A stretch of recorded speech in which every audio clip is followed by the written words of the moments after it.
was at the New Haven Police Department when I heard our dispatch taking a call from a frantic caller. 911, what's the address of your emergency? My husband just fell off the stairs and there's blood everywhere and I can't look all over. I immediately got in my car, alerted Officer Shanybrook. We activated our lights and sirens and proceeded to the scene. It was a little after 4 in the morning. She's not responding. Okay, I'm going to have help on the way to you. They'll be there in just a few minutes, okay? As we approached the house, Is he breathing? I see who I later found to be Allison Davis out in the front yard waving me down. I'm sorry, I'm like in pajamas. No, you're fine. Inappropriate. You're fine. You're fine. I asked where the victim was. Right there. She directed me in through the kitchen. By the front door, I could see a male laying face down with a large pool of blood around his head. What's his name? Kevin Davis. The dispatch crackled to life just before dawn, a frantic voice on the other end, terror bleeding through every word. Officers threw themselves into their vehicles, lights blazing, sirens screaming into the darkness of that August morning. The kind of call that makes your blood run cold, the kind that changes everything in an instant. When the first responder pulled up to the modest rental house in New Haven, Indiana, a woman stood in the front yard, arms waving desperately in the pre-dawn gloom. Her name was Allison Davis, and what she was about to show them would trigger one of the most controversial investigations the small town had ever seen. Through the kitchen, past the ordinary details of a life interrupted, dishes in the sink, beer cans on the counter, the officer's flashlight beam found him. Kevin Davis, face down at the base of the stairs, a horrifying pool of crimson spreading beneath his head like some grotesque halo. The amount of blood was staggering, almost incomprehensible. It painted the floor, it soaked into the carpet, it told a story that nobody wanted to read. But here's what made the officer's skin crawl. Allison never once tried to reach her husband, never knelt beside him, never screamed his name. She just stood there, separate, distant, like she was watching a scene from someone else's nightmare. The paramedics worked frantically, their practiced hands searching for hope in a situation that seemed increasingly hopeless. When they finally looked up, their faces said everything. Kevin Davis was circling the drain, his brain shutting down, his life slipping away with every passing second.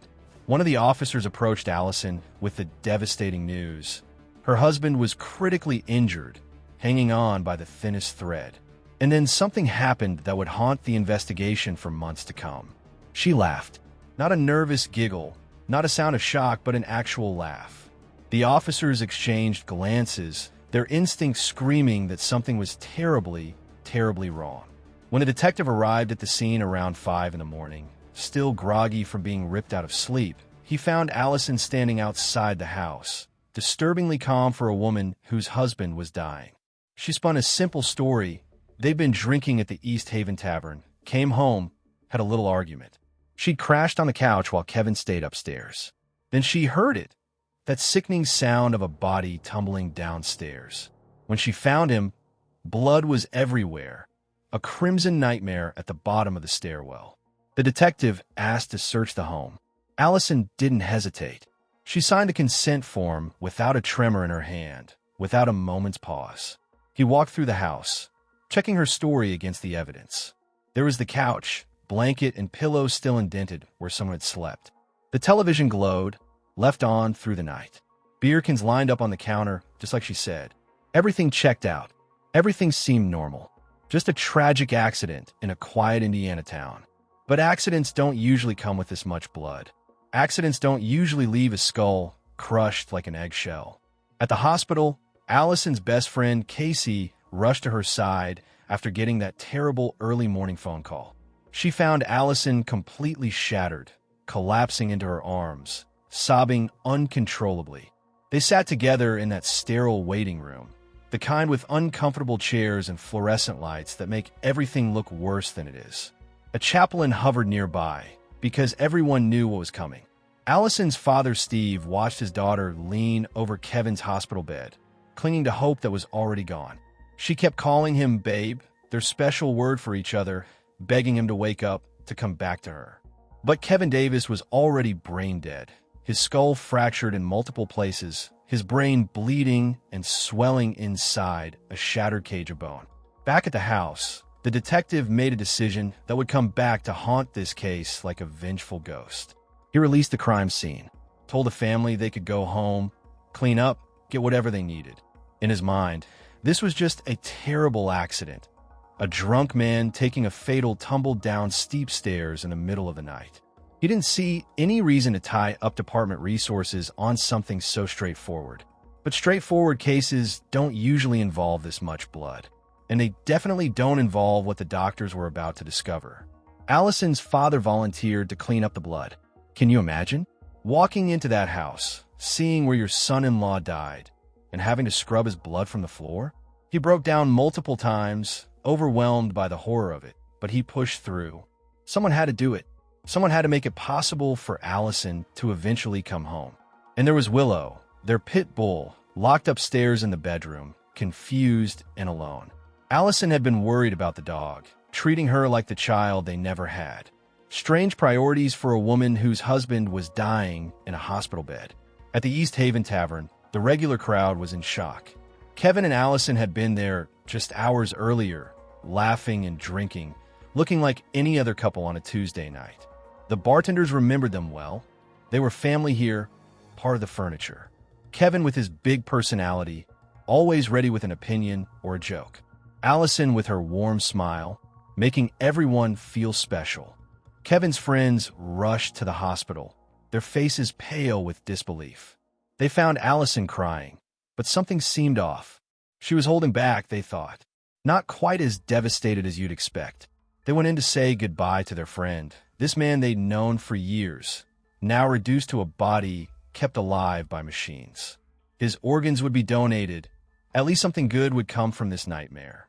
Then the life support was disconnected, and 40-year-old Kevin Davis was gone. His 33-year-old wife was now a widow. Their friends couldn't process it. Just hours ago, they'd all been together, drinks in hand, planning the weekend. Now, Kevin was dead, and nothing made sense anymore. The detective thought he had closed the book on this case. A tragic accident, nothing more. But then the doctor who treated Kevin in the emergency room picked up the phone and made a call that would change everything. The CT scans showed something disturbing. Multiple skull fractures, internal wounds that didn't match a simple fall. Bruising on the face and scalp that told a different story. A more violent story. The coroner's office ordered an autopsy. 3 days after Kevin's death, the pathologist opened him up and found a horror show inside. Kevin Davis's skull had been crushed. Not cracked, not fractured, but crushed like someone had taken a hammer to it. The injuries were absolutely, positively, 100% inconsistent with falling downstairs. This was no accident. This was murder. And suddenly, that simple story Allison had told became something much darker. The detective's mind raced back through the evidence, her strange calmness, that inexplicable laugh, the perfect positioning of the body. 2 people had been in that house. One was dead, murdered with savage brutality, which left only one suspect. By releasing the crime scene, the police had made a catastrophic error. Allison's family had walked through that house, potentially contaminating evidence, moving things, cleaning up the very clues that might have solved this case. When a detective returned 4 days after Kevin's death, armed with a search warrant and a body camera, he knew he was playing catch-up in the worst possible way. They seized phones, looking for evidence of marital discord, of mounting rage, of a relationship spiraling toward violence. And Allison was upset, not about being investigated for murder, but about losing her phone. All those pictures of Kevin, all those memories, now in police custody. But here's what made the detectives' blood boil. Allison's stories kept changing. First responders heard that she'd been sleeping on the couch. But Kevin's mother said Allison told her they'd been in bed together. 2 completely different versions of the same night. Someone was lying, and the detective thought he knew who. The detective dug deeper into Kevin and Allison's marriage, looking for the spark that could ignite a murder. Kevin's mother mentioned problems, tensions, the possibility of separation. Text messages from the final hours of Kevin's life seemed to show annoyance, frustration. Kevin had texted his friend saying he had to go. The wife, was upset about something. That phrase, the wife, sounded cold, distant, like their relationship had already flatbed. But their friends at the tavern told a completely different story. They saw a couple who danced in the kitchen, who called each other babe, who were genuinely happy together. No fights, no drama, no warning signs that this relationship was about to end in blood and death. The detective became convinced he knew what happened. Allison and Kevin got home from the bar, both intoxicated. They argued about something. Maybe Kevin was being too loud. Maybe old resentments bubbled up. Maybe it was nothing at all. But something snapped inside Allison Davis. She grabbed a weapon, a kettlebell, a baseball bat, something heavy and brutal, and she swung it at her husband's head. The first blow stunned him. The second crushed his skull. Maybe there were more. The detective couldn't be sure. But Kevin went down hard, bleeding and dying on that floor. And then Allison panicked. She dragged his 219-pound body across the floor, positioned it at the base of the stairs, and created the scene of an accident. Then she waited, the detective believed for at least 2 hours, letting Kevin's body temperature drop before making that carefully rehearsed 911 call. The prosecutor listened to that call over and over, analyzing every word, every pause, every breath. Allison never once asked them to hurry. She never screamed for them to save him. The call was all about her fear, her panic, not about Kevin dying on the floor. It sounded fake, rehearsed, like bad acting in a community theater production. October 17th, 2 months after Kevin's death, the police officially declared it a homicide. 2 months after that, a warrant was issued for Allison's arrest. She was going to face a murder charge, potentially spending the rest of her life in prison for killing the man she'd promised to love until death did them part. Death had come much sooner than anyone expected. 3 days before Christmas, Allison walked into the Allen County Jail with her parents flanking her like bodyguards. She told the officer at the desk who she was and why she was there. Turning herself in for a murder she swore she didn't commit. The handcuffs clicked around her wrists right there in front of her sobbing parents. She disappeared into the system, just another inmate, another number, another person proclaiming innocence in a building full of people who claimed the same thing. Her defense attorneys believed the police had gotten everything catastrophically wrong. There was no murder weapon because there was no murder. Kevin Davis had died exactly the way Allison said, falling down steep stairs while intoxicated and smashing his head into the banister post at the bottom. One terrible, tragic, accidental impact that shattered his skull and destroyed his brain. Inside the Allen County Jail, Allison tried to survive. No bail in Indiana for murder charges. She was stuck there, locked up, waiting for a trial that would determine if she'd ever walk free again. Her father prayed that their family's faith would sustain her through this nightmare. Her best friend, Casey, felt helpless, unable to visit, unable to hold her, unable to do anything except write letters and pray that justice would prevail. 17 months crawled by. 17 months of Allison telling her attorneys that she missed Kevin desperately, that she kept seeing his body in her mind, that all she wanted was to hear him call her babe one more time. 17 months of her family insisting she could never, would never commit murder. Finally, May 6th arrived, trial day. The detective, now promoted to police chief after his work on this case, walked into court knowing everything hung in the balance. He gave the case 50-50 odds of conviction. Too much had gone wrong with the investigation. Too much evidence had been lost or contaminated. Too many questions remained unanswered. The prosecutor knew she faced a monumental challenge. Allison Davis didn't look like a killer. She didn't act like a killer. Her friends adored her. Her family stood behind her. And the prosecution had no murder weapon, no clear motive, no confession, just a theory about what might have happened in that house in the early morning hours of August 12th. The trial became a battle of experts, two doctors with completely opposite interpretations of the same evidence. One said Kevin had been beaten to death, struck multiple times with a heavy object that crushed his skull from multiple angles. The CT scans showed fractures on the back of his head, on the left side, all over, proof of a sustained, brutal attack. But the defense's expert told a completely different story. Kevin Davis had suffered one catastrophic impact when his head slammed into that banister post. That single collision created multiple fractures that radiated across his skull. The impact made his brain ricochet inside his skull like a ping-pong ball, and the shattered bone fragments acted like shrapnel, tearing through delicate brain tissue. One impact, multiple injuries. Terrible accident. The prosecution's expert pointed to the clean banister post. No blood, no tissue, no hair. If Kevin had hit it with enough force to crush his skull, there would be evidence. But the post looked pristine in the police body camera footage. The defense's expert countered that Kevin never had any external wounds. All his injuries were internal. The blood found at the scene came from his nose and mouth, not from lacerations. Of course, the post was clean. It didn't create an open wound. The prosecution pointed to Kevin's body temperature, 91 degrees when paramedics arrived. A body loses heat at a predictable rate. That temperature meant Kevin had been lying there for at least 2 hours before Allison called 911. 2 hours of her husband dying on the floor while she did nothing. But the defense's expert explained that the impact with the post destroyed Kevin's hypothalamus, the part of his brain that regulates body temperature. With that region destroyed, his body's thermostat went haywire. The low temperature had nothing to do with time and everything to do with catastrophic brain damage. For days of testimony, for days of arguments and theories, and experts pointing to the same evidence and reaching opposite conclusions.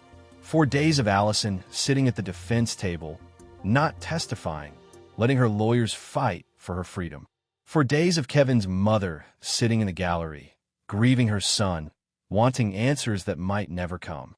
The jury got the case late in the afternoon. They deliberated through dinner, through the evening, into the night. The courthouse went dark except for that one room where 12 people held Allison Davis's fate in their hands. Would they believe the prosecution's theory of a rage-fueled beating? Or would they believe the defense's explanation of a tragic accident? At 11 o'clock that night, word came down. The jury had reached a verdict. The courthouse erupted back to life. People rushing back to their seats, attorneys gathering their papers, Allison being brought back into the courtroom to hear the words that would define the rest of her life. Not guilty, Allison Davis, accused murderer, grieving widow, devoted wife, was not guilty of killing her husband. The jury simply didn't believe the prosecution's case. No murder weapon. Too many holes in the theory. The defense expert's explanation made more sense. A drunk man fell down steep stairs and died in a freak accident. Horrible, tragic, but not criminal.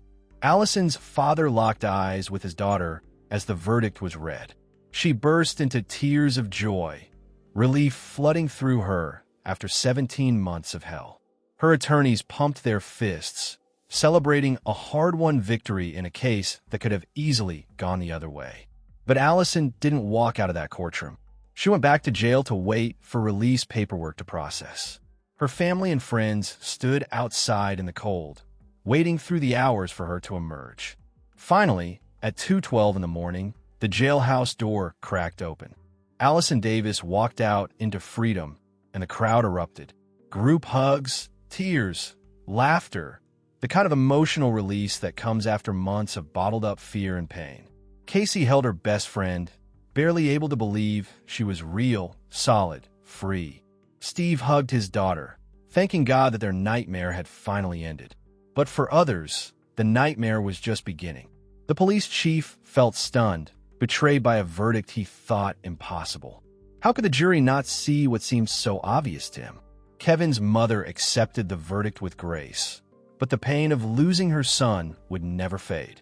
The prosecutor believed absolutely in Allison's guilt, but respected the jury's decision. One juror explained their reasoning. The prosecution's case had too many holes. The defense expert made sense in a way the prosecution's theory never did. Without a weapon, without clear evidence of how the murder supposedly happened, without anything concrete to grab onto, they couldn't convict. Reasonable doubt is a high bar, and the prosecution never cleared it. At the East Haven Tavern, Kevin's friends raised their glasses in his memory. Some believed Allison was guilty and got away with murder. Others believed she was innocent and had suffered terribly for a crime she didn't commit. But everyone agreed on one thing. Kevin Davis deserved to be remembered as more than just a victim in a sensational trial. He was a friend, a husband, a man who worked hard and laughed loud and made everyone around him feel valued. Allison's supporters hoped she could rebuild her life, find happiness again, return to being the smiling, warm person they remembered. She'd lost 17 months behind bars, lost her husband, lost her old life. What came next? Nobody could predict. The case remained forever controversial in that small Indiana town.